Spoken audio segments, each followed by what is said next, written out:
Hello, everyone, and welcome to season number 2 of Culinary School Stories, the weekly podcast that is dedicated to sharing the stories of people from around the globe whose lives have been influenced, impacted, touched, and/or enriched, for good or for bad, from their culinary school experience.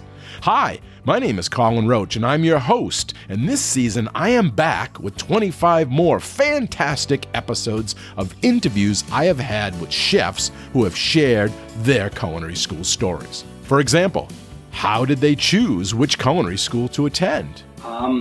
Johnson & Wales was not my first pick. I was really, this is 2008 when I'm in heavy consideration.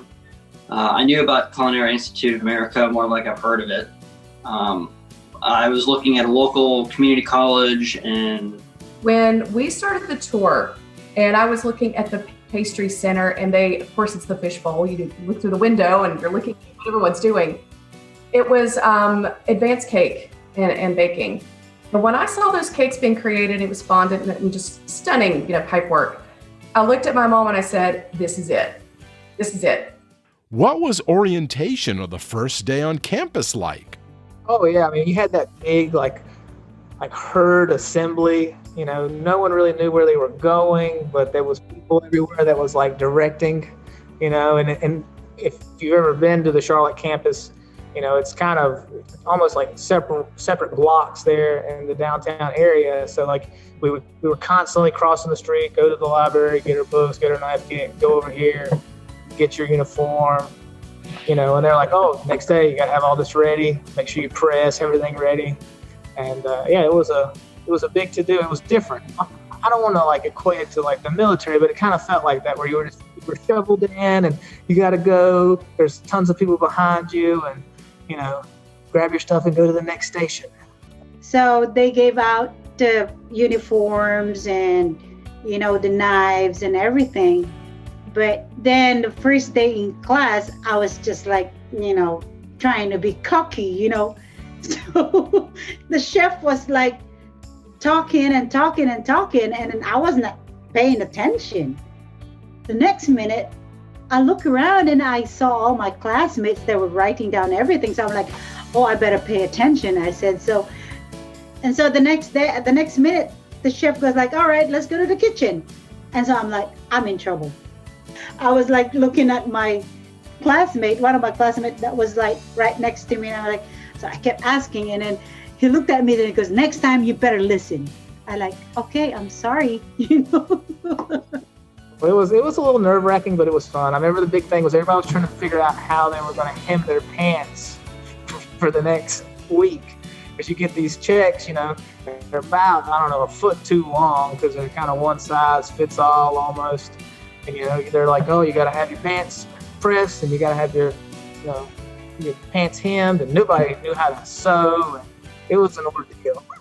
it was exciting. But I remember getting into my first lab and just being in awe of having no idea what I was doing.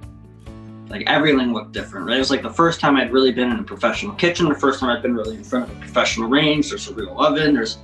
What are some of the things learned while in culinary school? Some people really don't get the nutrition part, or don't think, back then didn't think it was so necessary in our culinary training. It's just about cooking, cutting, whisking, whatever. But I really did love the nutrition class. I can remember even the final we had to do in the class where we had a family of 4, and the guy did construction work, the mom did this, the kids were this age, and then what were the nutritional needs for the day?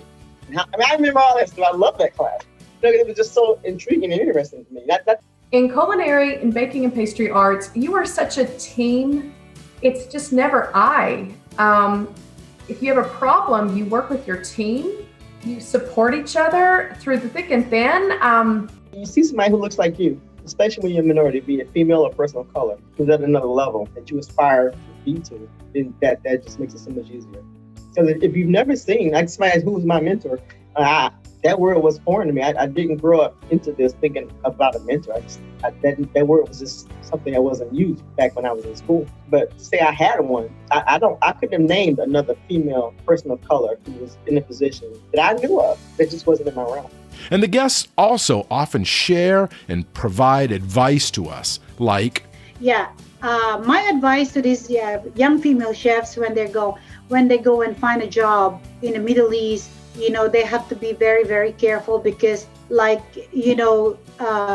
when you're applying for a job, just be very upfront to them, like, be very, very careful, because sometimes when they are advertising job, they are actually, looking for girlfriends, or it's not a real job, because that's what happened to me. Like, we were all, when I was going through it, told that, the aspiration was to become fine dining white tablecloth chef.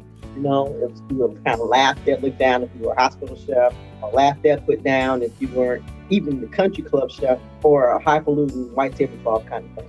But, things are so changed, and you can make your mark in this industry. There are so many different avenues, from being a social media star, dealing with food. I mean, every talk show basically has a food segment now. Photography, even that kind of thing. The personal chef thing is not going away. And these meals delivered at home, it's just nothing but getting bigger and bigger.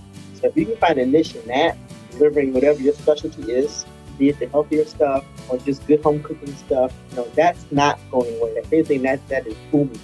So just finding a way to be relevant and to get good food, safe to other people. And that is just a taste of Season 2 of Culinary School Stories. And if you haven't already subscribed, please do so. It is free and can be done through your favorite podcast app or through our website at www.culinaryschoolstories.com, which is also where you can catch up on any episodes you may have missed from Season 1. Well, thank you all for listening and being part of this show and being part of the Culinary School Stories podcast family. Bye-bye.